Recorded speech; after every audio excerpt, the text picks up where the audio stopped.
Joining us now, he's recently was named the Associate Head Coach at Oklahoma. Of course, has spent so much time there as an assistant.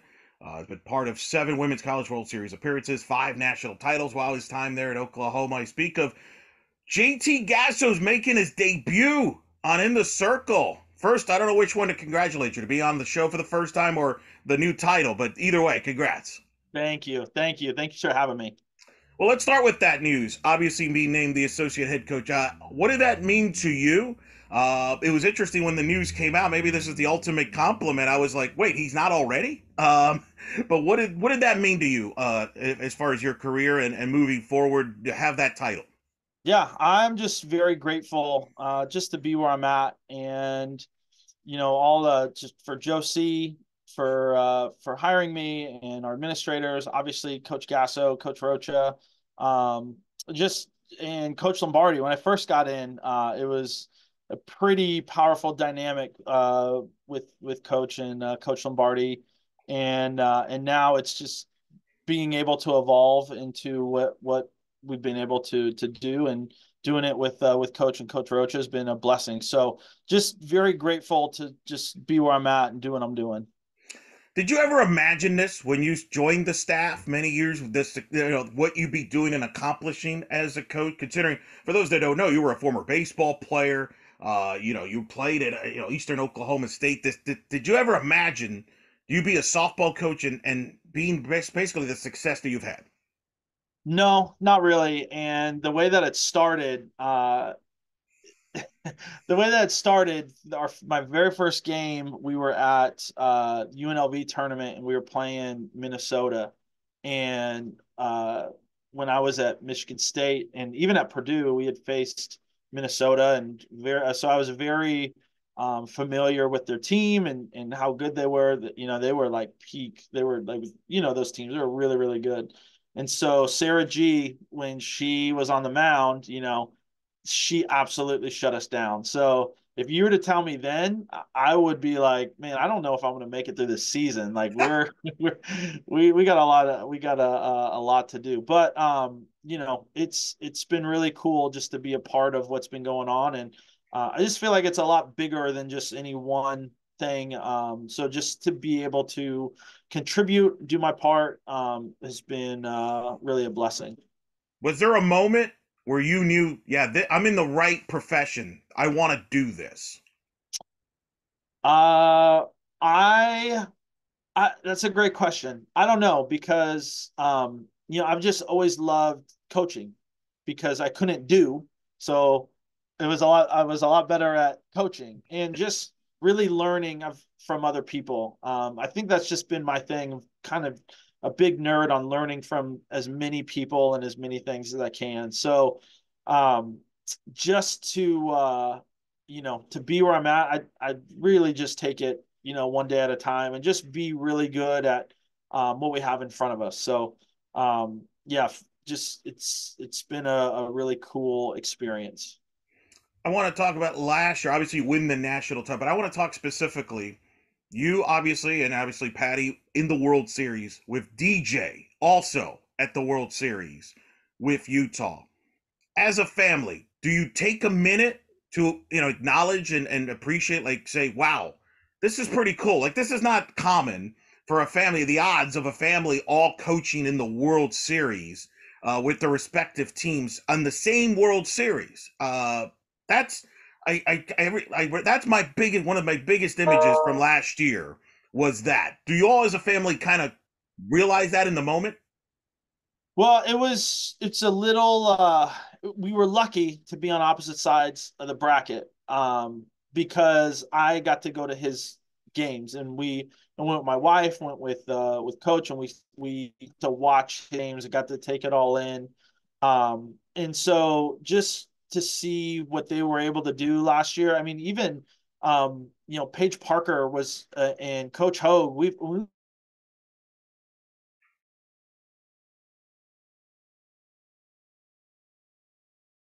actually coached when she was on the team in 16, 17, and 18. So, just to see how that program was able to um, really defy all the odds and as an underdog and see what they are able to do was really cool. Just to kind of see DJ be a part of that and just kind of see it. I really got to see it from the stands and really got to take that in, and see that see them at work. Yeah, that's. I'm glad you took that in because that's something y'all going to be talking about 10, 20 years from now.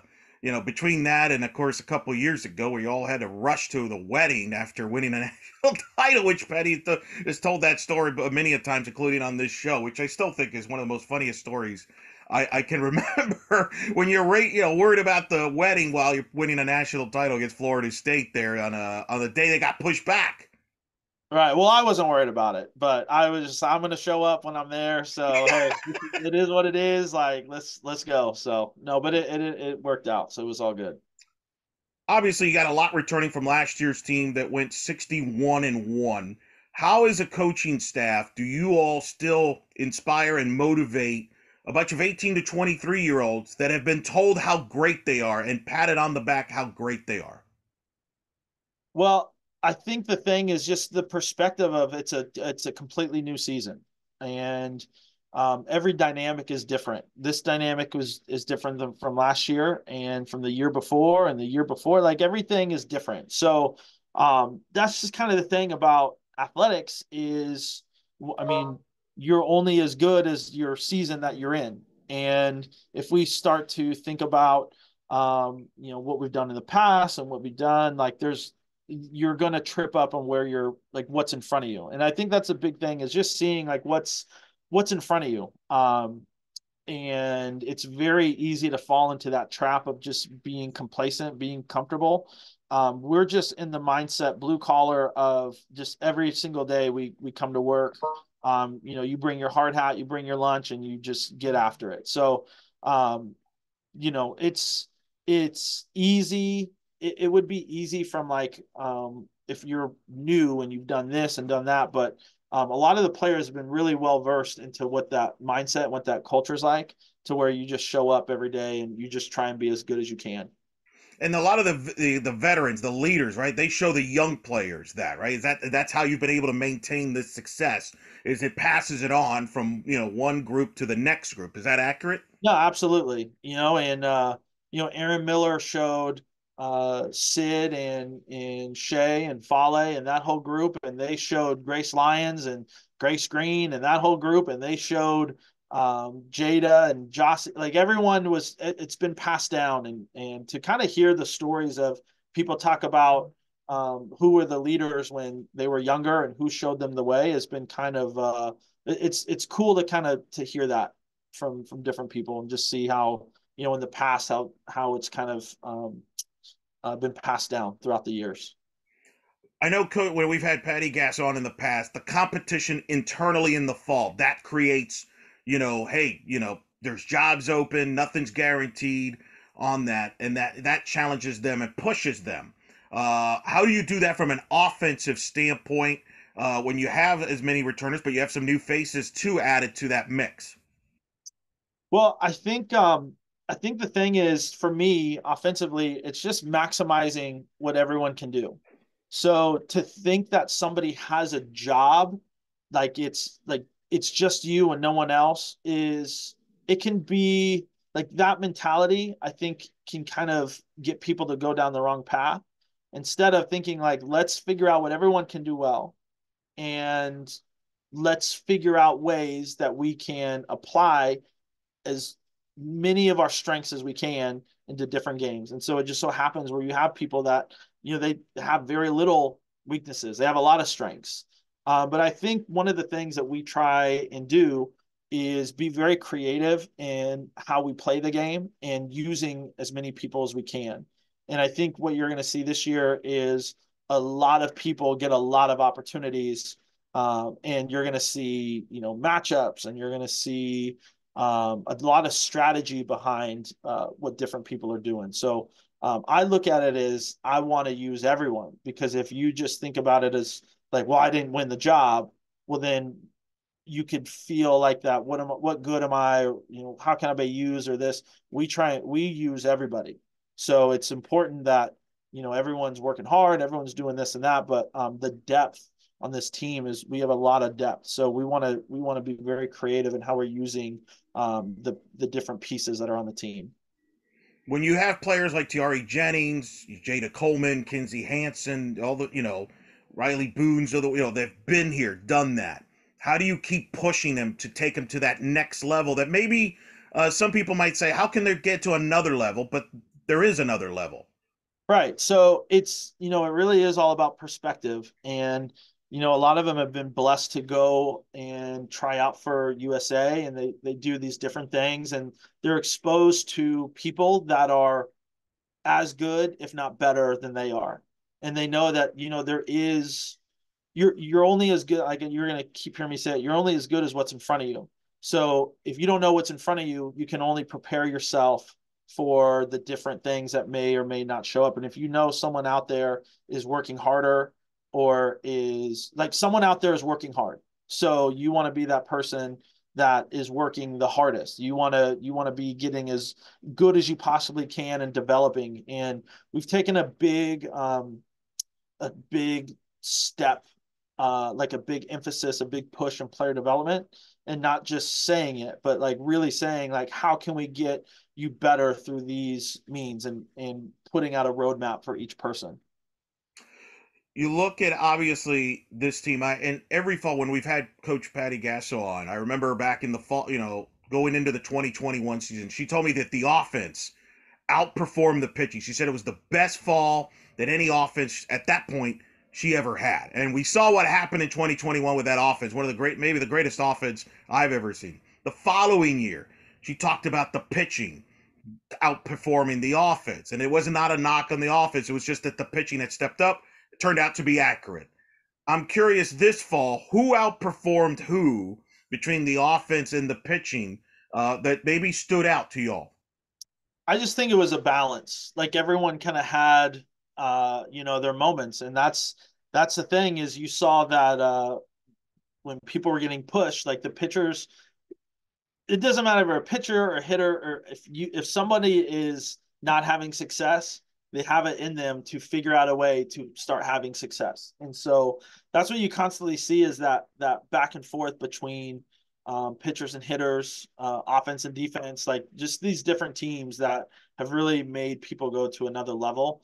And it's something that is just one of like the most tried and true things that is in athletics, is how competition um, raises you as an athlete. Everybody talks about all the accomplishments that you've done, your team's done as offensively under your watch. But I don't know how many realize you coach the outfielders too, correct? Yes, yes. Which there's been a lot of highlights over the years, especially in the World Series with big plays. Talk about coaching the outfielders. What is that like for you? Because obviously, when people talk about some of the best outfielders, you've had that, and yet I don't feel that you get the credit for that. People, rightfully so, bring up the offense, but they don't bring up the defense, which, as you know, obviously, I know as a staff, that's a big part of your success. Yeah, so first of all, we're really blessed to have really good athletes that can play the outfield. Like that's number one. And I know like my whole approach to it is like I've been in the spot to where I had to learn how to play outfield. When I got to college, it was played infield and just not a super high level, but you play those positions, and then you get to college and it's like, hey, you got to learn something new. And so I know exactly what that feels like. And so I know there's a lot more to outfield than just running and catching the ball.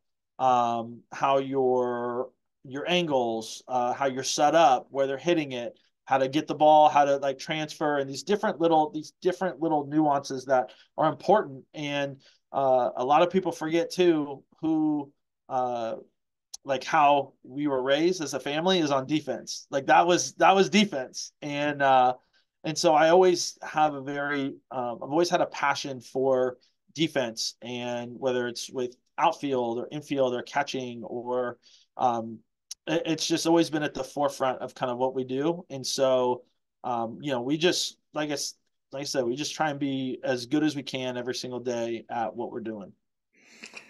you look at, you've got some new faces, obviously some transfers, but you got also four freshmen.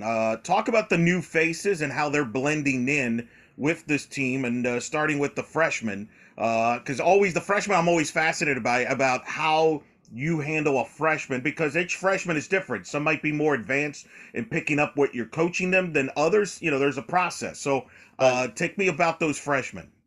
Yeah. So when they come in, they're just like, what do I do? Tell me what to do. And I think the where we really turn the corner with our freshmen is finding out who they are, what they do very well. And when I say who they are, like how they move, what their preferences are, what their, just finding out every little thing that we can about them. So we do a ton of testing, and my thing is we don't want to change things that you do very well.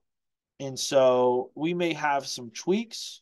We are very experimental and like, hey, what if you did this? What if you tried this? Because I feel like in athletics, the thing, especially maybe youth softball, the thing that gets pushed to the side a lot is the concept of creativity and understanding like, there is an art to playing the sport, and there's not one way to do it. So if there's all these infinite ways to play the game and to do these things, well, how does it work with what you're doing? So I think the creativity that a lot of players have, they don't even know that they have it, and then you start to see them make some really good moves towards the ball, and that's exactly what happened with our freshmen this year offensively. Is they're having, and not saying they didn't have freedom before, but now they know like, hey, this is you're in the box, you're swinging it.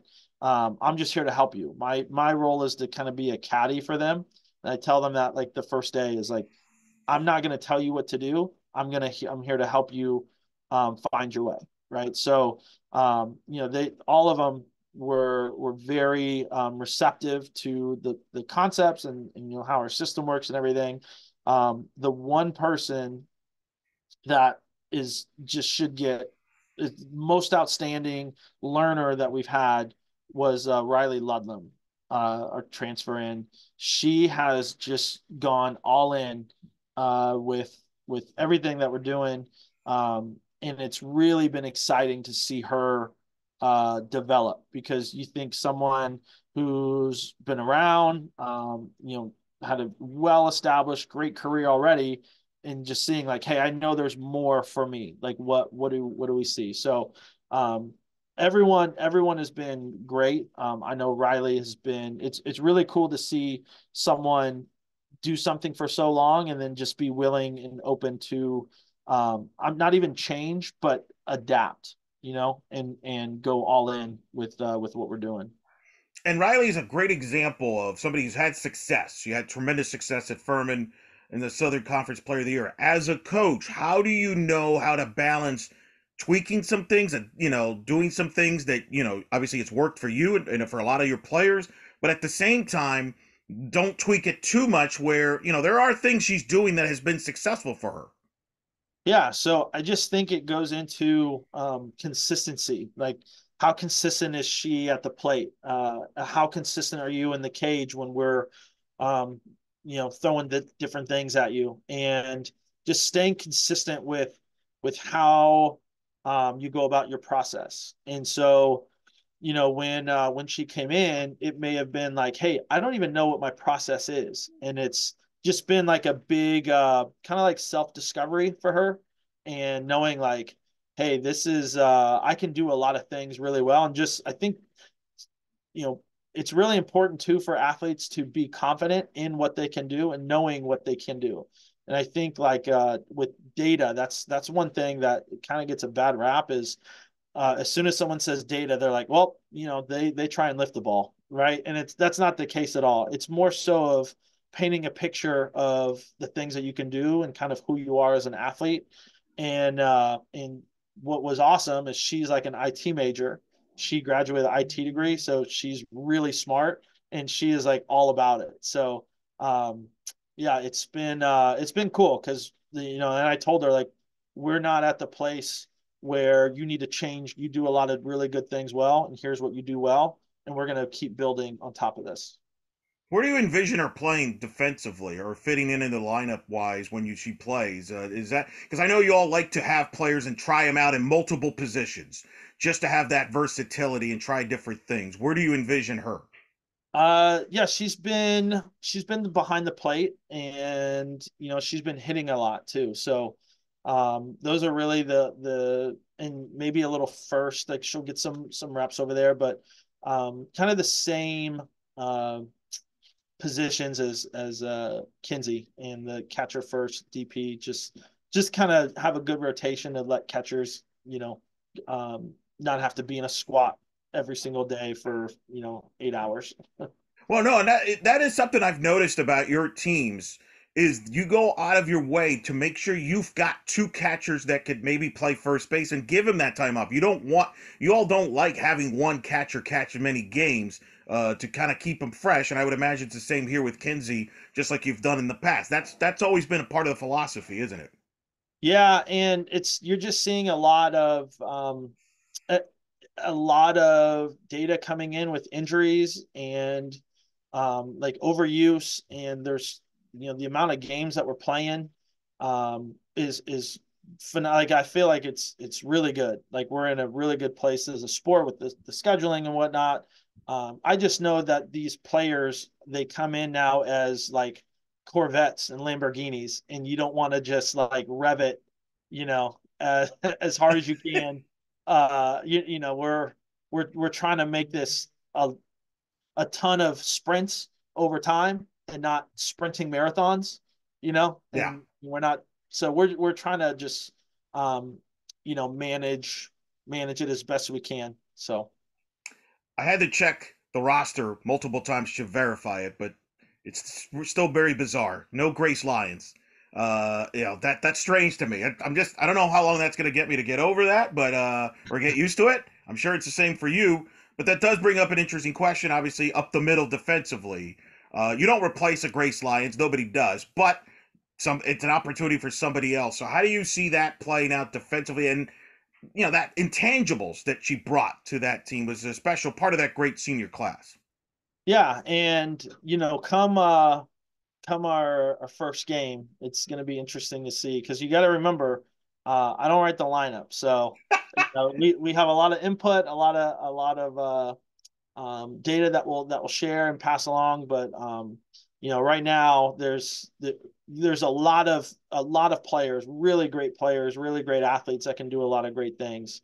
And so when you lose a senior captain, and that was the one thing that was really crazy about Grace Lyons was she grew up. I don't want to say she grew up, but her first year was with a really phenomenal senior class.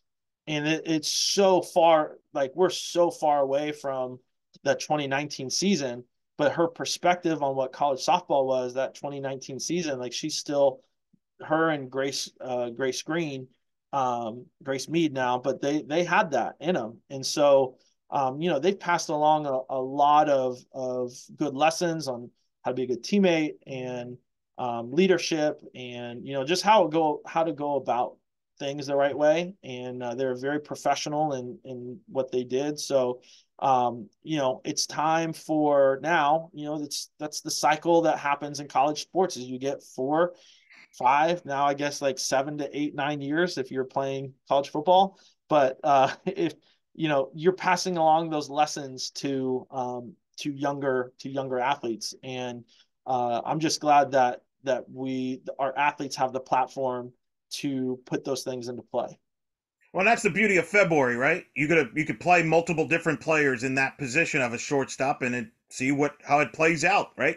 That's the Yeah, opportunity you'll get as a player. yeah, and I remember, a lot of people don't remember this, but 2021, when we played at El Paso, Jada got some reps at shortstop. So I'm not saying that's on the table. I'm just saying, like, we do try. You do try a lot of things in at this point of the year. That's good. I'm fascinated to see how that plays out. You get to work with Jen Rocha, who was the NFCA Assistant Coach of the Year last year. Her credential speaks for itself. What's it like working with Coach Rocha? She is the absolute best. I've known her since I was a kid, and so I've known her family, um, like literally since the mid '90s. So I feel like having someone when you're in coaching, you want people that you can trust, and it just so happens that not only are we can we trust each other, we're like family, but also she's the best in the game. So to have that dynamic, and I'll bounce a lot of things off her. I will, we talk a ton. We are not like competitive with each other in games and stuff. It's more of like we understand how we're trying to get each other better, So it is probably the best working dynamic that I could ever ask for with um, having her as a colleague, as our pitching coach, and then having obviously coach be literal family. It is a very unique and special situation that I'm just blessed to be a part of. Well, and I know it from your practices, and that's part of getting better is that your her pitchers get to face your offense, and you probably give each other feedback basically based on that. Like obviously this year she's got Kelly Maxwell who's coming over, obviously from Oklahoma State, but you got Nicole May returning, you got Carly Keeney coming in from Liberty, you got Monticello coming in, so she's got some new faces there, and probably gets a lot of notes and information by facing your offense, your lineup on a given day in practice. Is that kind of giving back and forth some feedback on both sides to see what's your perspective of what you're seeing? Yeah, and I think the main thing is just understanding like it's not um like me versus her or her pitchers versus my offense. Um, at the end of the day, it's the person pitching, the person hitting, and like that's the matchup that you're looking for. So I think the beauty behind what's happening is you have pitchers who are individuals, hitters who are individuals, but it feeds into a bigger picture, larger team concept.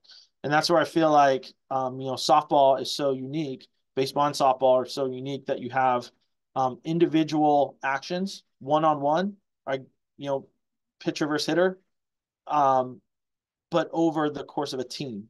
So I think the big thing is we're making people understand how to compete and how to get better and how to play. Essentially, this is what they're doing is learning how to play. And the feedback that we give each other is like she might be seeing something that I'm not seeing, and she'll say, "Hey, this they're on change ups or we're going at them with this and that." And I mean, that's just a simple conversation like, "Hey, are you noticing that this happening?" And just some things like that. Um, so yeah, it's been great because it's not like personal. They get in and compete. We have a healthy relationship with competition. And I think that's a lot of that is missing, um, not just from softball, but I think from youth sports and from just an overall grand scheme of athletics. Why do you think that is? Because I tend to agree with you on that, but why? Why have we gotten there? You'd have to ask a lot different people than me. That's above my pay grade. I just kind of know. I'm very observant, and now I have my daughter who's 5 and my son is 7, and our family, our kids are starting to get into athletics, and that's just kind of one thing that I've noticed is, and you hear a ton about mental health, and you hear a ton about all these different things that are very important, and I feel like to start that conversation earlier about having healthy relationships with sport and competition and playing, because at the end of the day that's what we're doing is we're playing. um, and just I know for us we're having those conversations with our kids early, like right now, so that they understand when their job is to play and have fun as little kids. No, it's a valid point. Well said on that. What what stands out about your pitching staff, having gone against them? What's how they've done and how they looking for this season? What has stood out to you about the seeing that your pitching staff? Yeah, they're complete. They do a lot of different things. They are not, like one trick ponies. They can do a lot of different things. And it's really hard to game plan because they are so um, like multi faceted. They have different components. They can do a lot of different things. So it's made our hitters better because they got to be creative in coming up with ways to beat the pitching that they're facing. A player that certainly wouldn't Riley Boone. I want to ask you about her and her success. So just talk about her story because that's a great story and how she's contributed to the success of this team because she doesn't get the coverage, she doesn't maybe get the notoriety that others on the roster do, but I know she's as valuable to your team from a defensive standpoint and offensively. Yeah, she is 100% gamer. And that's when we're looking at players, you could do all these great things. You could, be super strong, super fast, but at the end of the day, like you got to be a gamer and you got to love and really lean into that competitive environment. And she's been all in since day one. I remember, watching her when she was in high school and thinking that their jerseys were brown, but it was literally her covered in dirt. Like she wanted to do everything that she could to help her team win. It's funny you bring up Boone because she was talking to me about hey coach, do you remember watching me in high school when I was pitching? And I was like, hey, it wasn't bad. Like she will literally do whatever it takes to win. And um, you know, her coming in as a freshman, it was really kind of freaky what happened. She was one of like the best things we had going, and then she got hurt weekend one, and for her to come back in 21 and do the things that she was doing and just really be a team. We call them team guys. Being a team guy, program guy for us has been invaluable. She's been phenomenal. You're right. She doesn't get as much praise as she should, but I know that that's not what's important to her. She wants to be all in every day with what she's doing and being with her teammates. Who are some of the other players that maybe are under the radar that should get a little more praise for the contributions they do to the team that maybe you feel they don't get that proper due? You know what? Honestly, I don't know because we tell our athletes like recognition is good, but it doesn't define kind of who you are, what you're doing. So, um, the way I look at it is we have a lot of really good players who do a lot of great things, and I think what you're going to see this season is maybe some names that you haven't heard, or maybe like during the battle series, like one person, Hannah Core, is with injuries and this and that. She is absolutely taken off and been a rock star. You have Quincy Lilio that does a lot of good things. Avery Hodge, like I really think that everyone has an opportunity to contribute, and it's just a matter of who picks it up who's picking up that coverage when they do. But our players aren't really caught up in that. But I just know that like they are where their feet are. This is the final year in the Big 12 for you and Texas before you move on. It's got to be bittersweet because you've had so many great memories in the league. This year you got new members, UCF. You'll be coming down to Orlando, which I'm looking forward to. When was the last time you all were in Orlando, just for a game at all? I mean, I know you come from recruiting, but I'm Yeah. trying to remember the last time you've been in Orlando in general. The last time I've been in Orlando, I think I remember I was there with Purdue. I can't remember if I was there with Michigan State. But they had oh man, they had a lefty pitcher. That's sort of in 2014, 2015, who was lights out. She was really good. Um, yeah, so I mean, that was a while ago. I don't think we haven't been to Florida since Clearwater, Right. and that was 2019. Yep. The But inaugural yeah, tournament there in Clearwater. Yeah. yeah, yeah. And but yeah, it's kind of it's crazy, and there's a lot of things way above my pay grade that are going on. We're just been happy to be a contributing part of the league, and I still remember the going from the Big Eight to the Big 12 when I was a kid, and thinking like that was huge to add these teams and conference realignment and all these things that are going on. Like I said, way above me. But yeah, it's been a phenomenal league, and I think when you think about things that don't get enough coverage, I think the Big 12, especially over the past, you know, 10 years, with Oklahoma State, Texas, Baylor, you're having a lot of good teams and a lot of good coaches in the league that are doing a lot of great things. So yeah, it'll be different for sure next year, but this year will be fun because you get to go to new places and play teams that you haven't played in this type of setting. It sounds like Jen Rocha may have to be the tour person in Orlando. She's probably been to Orlando billions of times during her time at Florida. That might be the answer there. I mean, that's Well, I already asked her how close Universal Studios Orlando was, so that if my kids wanted to go, like, could we stop there? Could we stay there? So, no, but yeah, yeah, she is well versed in the Orlando geography. very good. Very good. That's a good advice. Although I will tell you, because people always tell me that, reach out to me. It's like, hey, you got hookups, right? To Disney or Universal. I'm like, look, it's just as expensive for us locals as it is for you. We don't Right, get discounts just because right. we live here. So I'm just getting, that's the one misconception when people come down here and they reach out to me and, hey, you got a hookup, right? Like, no, not really. I don't. I'm sorry. I'm the All wrong good. I person. won't. I won't ask you. I get it. I'll get the hint. I I got it. can tell you where to go to eat, but I can't tell you, as far as hookups, that's a little difficult there, challenge there from that standpoint.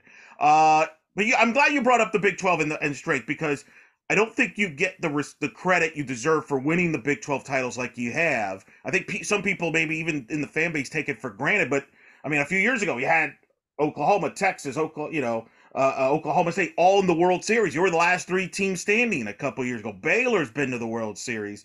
This league has been a top league in the sport, and certainly has, and maybe has more depth this year.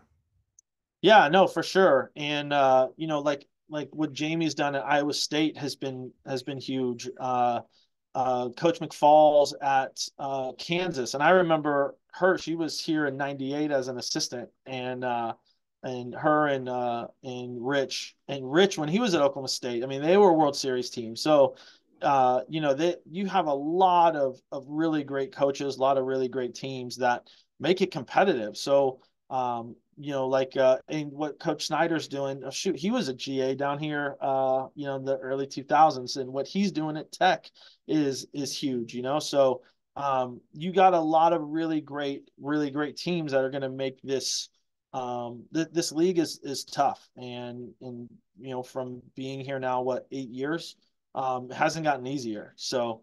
Yeah, really looking forward to the challenge that this year is going to bring, and just being able to compete the best we can.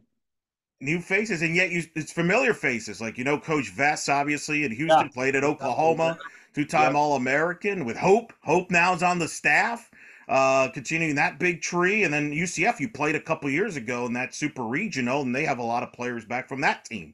And So Shannon's Sales, a GA on that team. yeah, Like, we oh got yeah. some OU roots, all over the place. Her dad will be there. He's already told me he's going to He's be in the I, outfield. Be I'm ready. gonna make sure he wears an OU hat. So Ooh, I'm staying away from that. I'm not getting. Don't get me involved, and don't get me in trouble on that. You guys handle your own business on that front. That's for sure. I want to ask you about Love Field because I've been obsessed with this topic since Coach Patty was on a few years back and first brought this up, and now we're here at the reality. Give us an update where we're at with the stadium. I know recently it was announced it's going to be a 4,200 seating capacity, which is unbelievable. yeah. Tell us a little bit here as we're kind of in the final stages here. Yeah, so March 1 is like we'll be ready to play, and we'll yeah, we're just looking forward to we're honestly it's at the point to where they just tell us where to go and we'll go there. Like we're very excited about what this is going to be, what this is going to do for the sport, what this is going to do for Norman, like uh just the university, like it's going to be a lot of good things for a lot of different people. So yeah, we're just very blessed and grateful to be able to have a new stadium and play in it. So literally, whenever they tell us to go here, play here, we're in it. So yeah, right now you drive by and it's like something new is going up or something new is finished, and it's right on track. It's gonna be immaculate. It's going to be a special day when that game is played there. What do you think it's going to be like for Patty that day? She has talked openly about that stadium and how much it means for the program, and she's obviously been heavily involved in that and having say in that stadium. What do you think it's going to be like for her once that the reality of that? Because she's talked about Well, looking forward to yeah. coaching there. I told her all the time. I said, "You're not going to know what to do when we're in there, because there's so many great memories at Marina Hines right now, and even I mean everything is just kind of on the same street where Reeves Park. That's where I grew up. We were a game away from the World Series at Reeves Park at a City Field, and you can kind of see the history of where this program's gone from Reeves, from a city park to Marita Hines, and now a block away is the new stadium. So, I know one thing, about Coach is, she's not superstitious, but she's a little stitious. So I don't know if she's gonna be full. Like she loves what she's got. Like she loves, that's her box. That's her third base box. That's the dugout that she's been in for all these years. But it is just kind of being able to be at the forefront of the sport changing and whatnot. I know is very exciting and an honor to be able to be a part of. So it's gonna be I, it's going to be very exciting. I'll say that. Very exciting. What that shows as will be interesting. But I know we're all very excited. I'm looking for that'll be an exciting day. So congrats in advance on that. Look forward to seeing Thank those you. visuals Yep. when that game starts. I got to ask you about your brother DJ because we've had him on this show. He's now at Arkansas, so he's now at driving distance. But I want to give you a chance to defend yourself because when he was on, he talked about how he would constantly ask you, hey, can I share the cage? Be in the cage with you and pick your brain. You said no. No, I'm not going to do that. Is that accurate? Is he exaggerating? I'm going to give you the platform here to defend, No give one your side of the does that. story. I don't know why he keeps saying that. No one does that. It's not like, hey, buddy, let's go to the cage. Like we're not playing anymore. Like my kids are growing up, and I'm too old to be going in the cage. Like, and just and it's a show. So don't take the bait for that. Don't take the bait. Patty's told me that. She warned me about him. He's from that standpoint. You're going to be in the same conference with him a year from now. Has that even hit you all? I mean, how awkward is that? That's going to be kind of weird there. And of course, obviously, with Coach Deifel, who you know very well, uh, you're probably going to play each other at some in the SEC. So I mean, that's got to be unique as you two being in the same conference.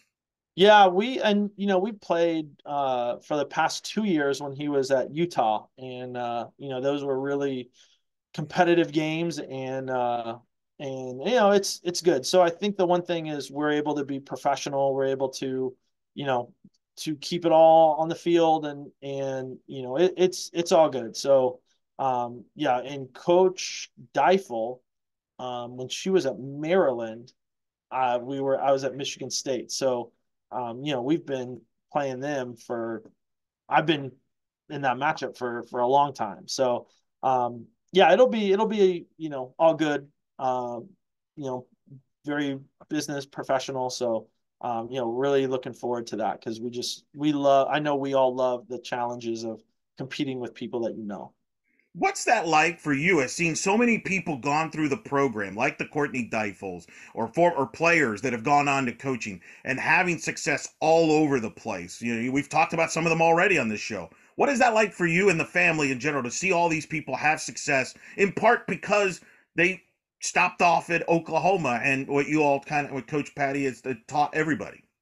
Yeah, it's for me it's an honor because to be a part of and being a part being the coach's son, in the early 90s, 2000s, I am the self-proclaimed OU softball historian. I've Like heard. I take a lot of pride in that. So to see people go on and do what they've done, and now you see the kids of former players, and that's where we're at now is where the 90s players, their kids are now about old enough to be in college. So when you hear, it's like in football to hear Marvin Harrison Jr. is still like really weird to me because I still remember Marvin Harrison playing. Yes, So yes. it's the same thing now, especially in the sport as we're evolving. There's a lot of great players in this age of media. There's a lot of great players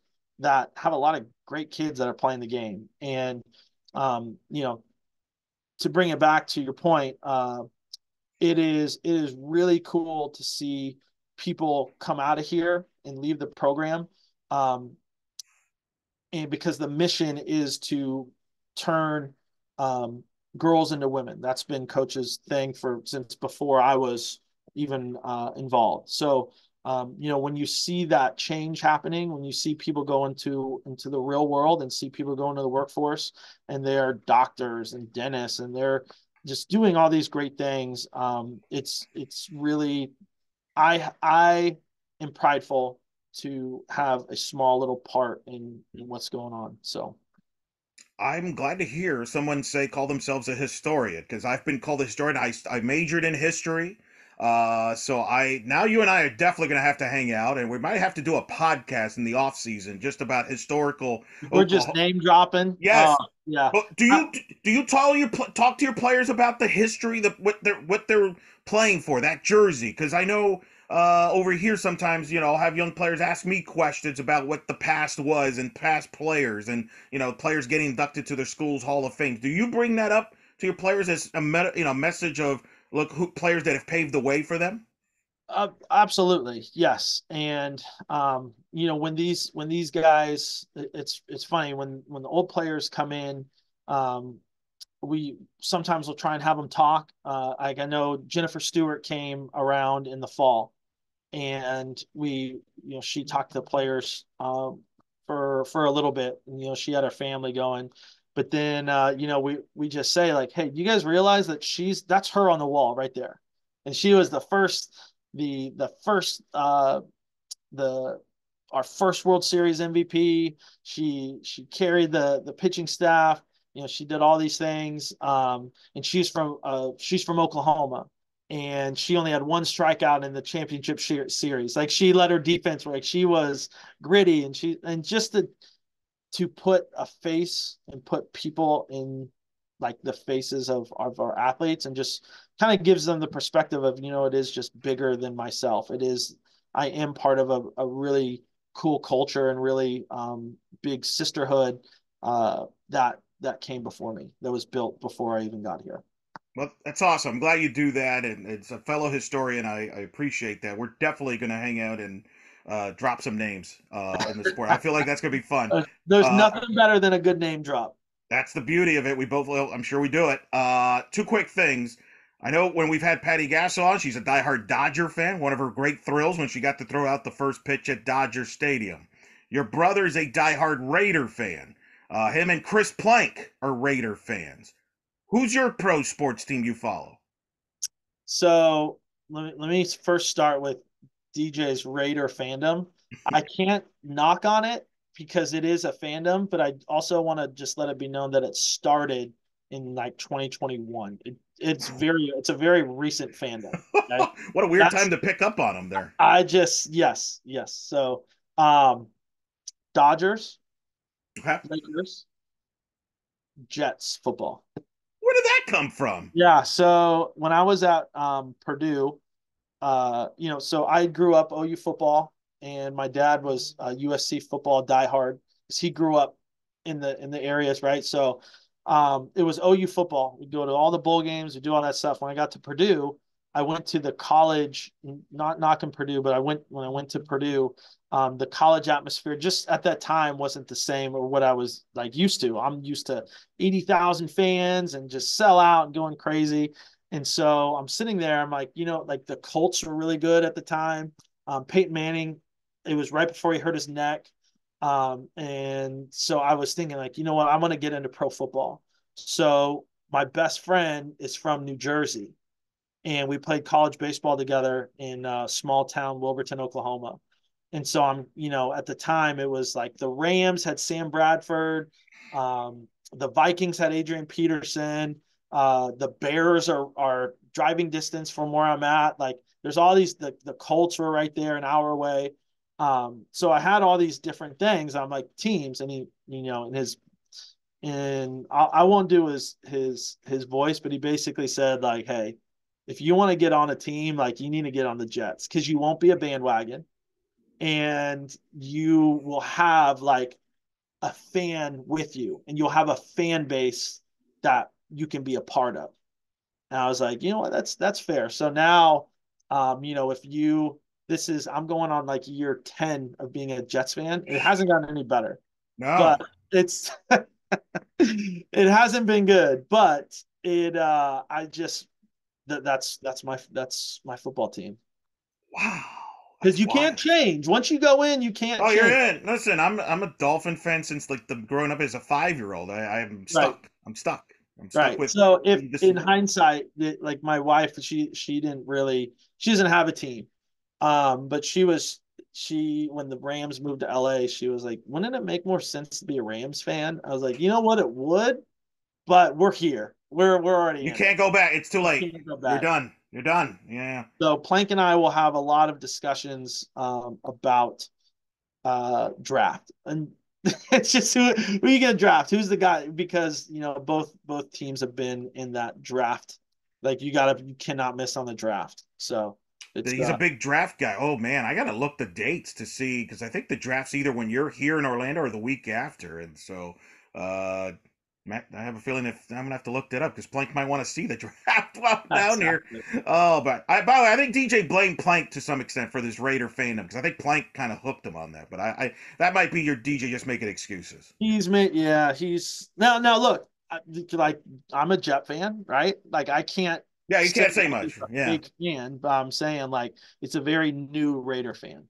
He's a new very new. Raider fan. There you go. All right, I better see you two at a Jets Raiders game down the road. Unfortunately, that's happened and Oh, not turn out. Oh, like going to a game. He'll text me as soon as the game was over because I know the Raiders won on a Hail Mary on a Jets ran cover zero, I do remember that. Yeah, that was yeah. and they won, and I was not answering my phone for a Rightfully solid so. Yeah, 2 hours. rightfully so. Yeah, I wouldn't answer the phone either. And he's the type that would just right away hit you up and just rub it in. Yeah. That makes sense. Fair enough. All right. We'll let you go on this. Once you get your games season going, which will start in Puerto Vallarta, not a bad place to play with good competition there. The rest of the season, what are a couple questions or maybe keys you're intrigued as a staff to find out about this particular team, this particular group this year that you think will be key this year? I think it's just about what we need. Like everything sounds great on paper. Everything sounds good in theory, but when you finally hit the battlefield, like what is it that we're going to need specifically? Whether it's physically or mentally or whatever the case is. Every team is different, and we just try and have answers for every thing that we may need at a certain point in time. So, as great as last year was, we needed something completely different than what we needed in 22 and in 21 but yeah, that is the unknown I enjoy, and I really lean into that because it challenges you as a coach to have different things ready for when different things pop up.